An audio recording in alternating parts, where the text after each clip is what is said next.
Hello guys! Welcome back to my channel. So, ang topic natin for today is Lazada. Last pay later. So, paano mo makikita kung eligible ka umutang sa last pay later? Click mo lang yung Lazada app mo, then pumunta ka sa account, then makikita mo yung Lazada wallet. Nandun yung last pay later. Nakalagay dyan up to 16K. Ngayon, kung hindi ka pa activated, i-activate mo na yan agad. So, ayun, i-click mo lang naman yung activate na. Then, makikita mo na yung mga IDs na pwede mong gamitin para mag-verify. Nandyan yung mga primary ID natin tulad ng passport, driver's license, UMID, PhilSys ID, postal ID, PRC ID, SSS ID, or passport. Again, yan lang po ang mga IDs na pwede natin ipasa para magkaroon tayo ng last pay later. Kung wala po dyan yung mga IDs nyo, lalo na mga secondary IDs lang, hindi po tayo maa-approve. Make sure din na hindi expired ang ID nyo, hindi blurry ang pagkakakuha, at walang kahit anong linaw, hindi rin ganun kadilim, para mas madali kayo ma-approve sa last pay later. So, sabi dito, ang last pay later is up to 16K lang. Pero no, meron tayong ibang mga clients na mas malaki pa sa 16K tulad nito. May upper limit siya ng 40,000 sa last pay later niya.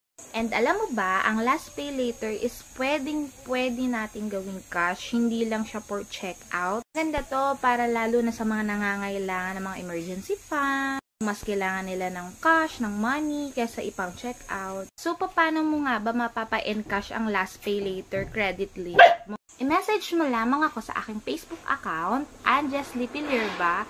Siguraduhin na may blue check para maiwasan ng poser at scam. Nagko-convert po ako ng last pay later credit limit into cash. Dalawa ang process natin dyan.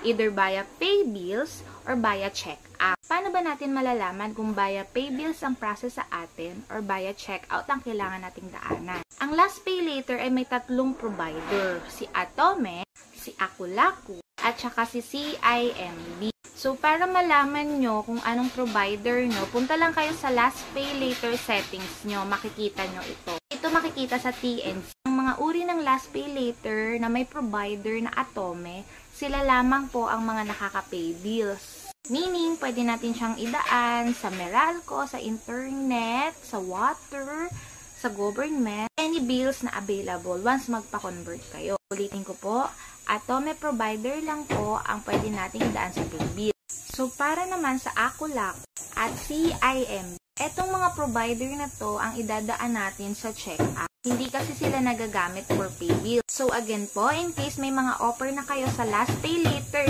message nyo na agad ako sa aking Facebook account, Anjesly Pilierba with blue badge po. For pay bills, minimum of 1K, and for check-out, minimum of 10K. So, message nyo na po ako agad.